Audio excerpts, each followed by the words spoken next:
So I started working the door, and I was trying to figure out what I was going to do with my life.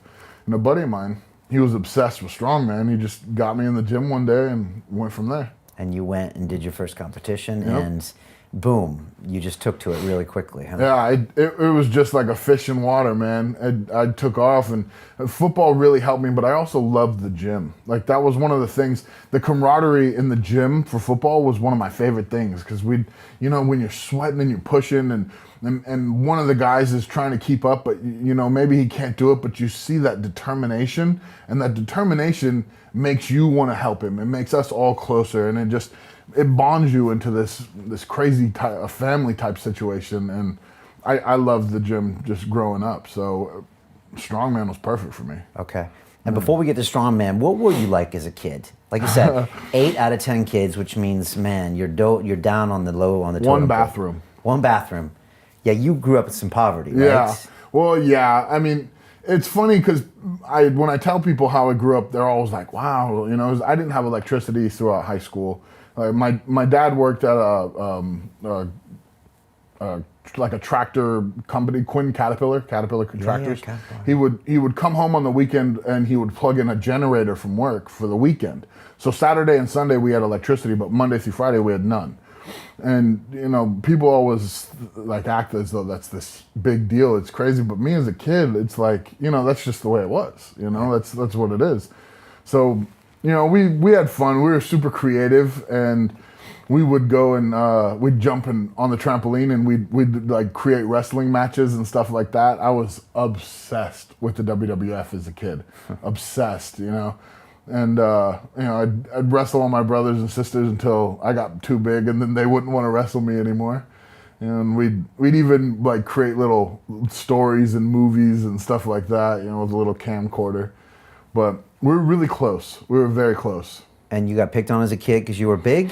Yeah. The thing is we had no money, and so like all my clothes were ratty. But I was also really chubby. I was short and just built like a square. Okay. And so people loved to pick on me because of it. And I was just soft-hearted, and I never really wanted to hurt anybody or anything. So it was probably from like 3rd grade all the way till sophomore year of high school, when I hit my growth spurt, that it was just being picked on. All right. But how do you deal with that? You figure it out. I got so lucky. Like, my mom was so supportive. My dad worked like 16-hour days, and I barely ever saw him.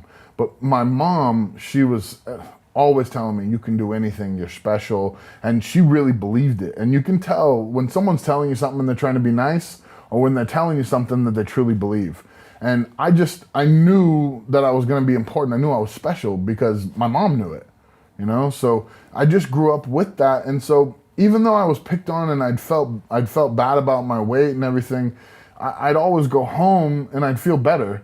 So it was a weird dichotomy of like school and then home life, so where I wasn't even going to go to high school. I was going to be homeschooled. And I remember it was like 4 days before school started, after junior high had ended. High school was starting, and a friend of mine who played quarterback, he gave me a call, and he's like, Rob, you're not going to school. Like, you're going to be a good football player. You should go. Like, you need to come. And I was like, oh yeah, I mean, football sounds like fun. So I went and I did that and ended up paying for college and everything. So it was great that I went, but being picked on almost kept me from even getting a high school education. Wow. Yeah, that's serious stuff, isn't it? You can totally mess with kids' heads.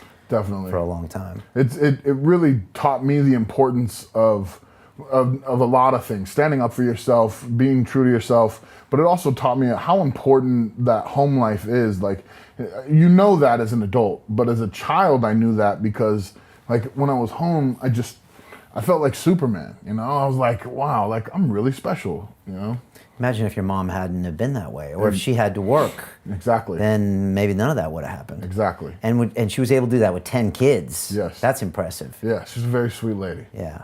And so when you start playing football in high school, things start changing. Right. Because that is a great place to be socially and physically. What was that transition like for you? Football was my stage. It was my arena, you know. And from the moment I put on those pads, I was so dominant. I was bigger and stronger, and I was fast. I don't know where the speed came from because I was so chubby, but I was quick, man. I was super quick, and so I remember just strapping up. And day one, we lined up, and I didn't know anything about football. I didn't know positions. I didn't know anything. I actually started the first game as a freshman, and I had to come home. I told my mom, I was like, I'm starting at tackle, but I don't know what that is.